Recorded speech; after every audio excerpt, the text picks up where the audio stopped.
কি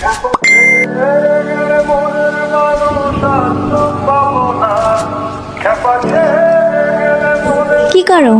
বন্ধুদের সাথে তোমার না ভুলে আসলাম, আফিসকোর সাথে আড্ডা দিব। বলছো তো কি হয়েছে? জিজ্ঞেস করলে ক্ষতি আছে? না, ক্ষতি থাকবে কেন? হোয়াট এভার বলো।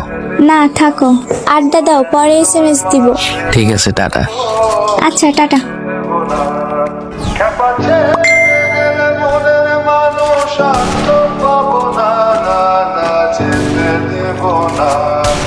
ওই দুপুরে খাইছিলা?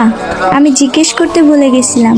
হ্যাঁ, খেয়ে তারপর 5 মিনিট রেস্ট করে তারপর আসছি ওগো কাছে।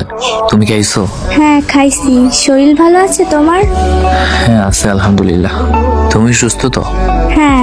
আচ্ছা বাই, তোমারে বিরক্ত করি। কাজই বিরক্ত করার কি আর করবা। বলছো তোমারে। যাই হোক, বাই। ওকে।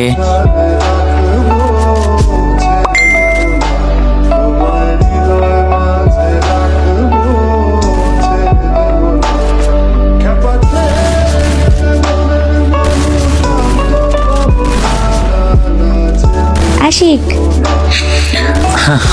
আর কি বলা বাকি? না তেমন কিছু না, শোনো, বাহিরে উল্টাপাল্টা কিছু খেও না, আর বাসায় সাবধানে আসবে। কোনো মেয়ের দিকে তো ভুলেও তাকাবা না। যদি শুনছি তাহলে তো জানোই কি করব। আচ্ছা, কোনো মেয়ের দিকে তাকাবো না। হ্যাঁ, মাথায় যেন থাকে।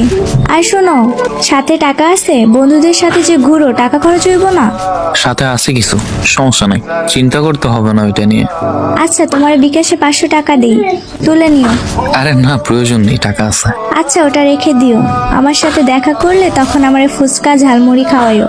ওকে, চিন্তা করতে হবে না ওইটা নিয়ে। তাহলে আড্ডা শেষ করে বাসায় গিয়ে আমাকে SMS করবা, নয়তো টেনশন করব। ঠিক আছে, বাই। Allah Hafiz. কেয়ার করার ক্ষেত্রে মেয়েরাই সেরা। স্বার্থহীনভাবে ভালোবাসার ক্ষেত্রে ছেলেদেরকে টপকে যাওয়া সম্ভব নয়। ভালোবাসা সুন্দর যদি একজন আরেকজনকে বুঝতে সক্ষম হয়। ভালোবাসা সুন্দর যদি দুই প্রান্তে মানুষটি সঠিক হয়। বাসায় সাবধানে যাবে এবং গিয়ে আমাকে SMS দেবে। এই কথাটা শোনার জন্য ভাগ্যের প্রয়োজন।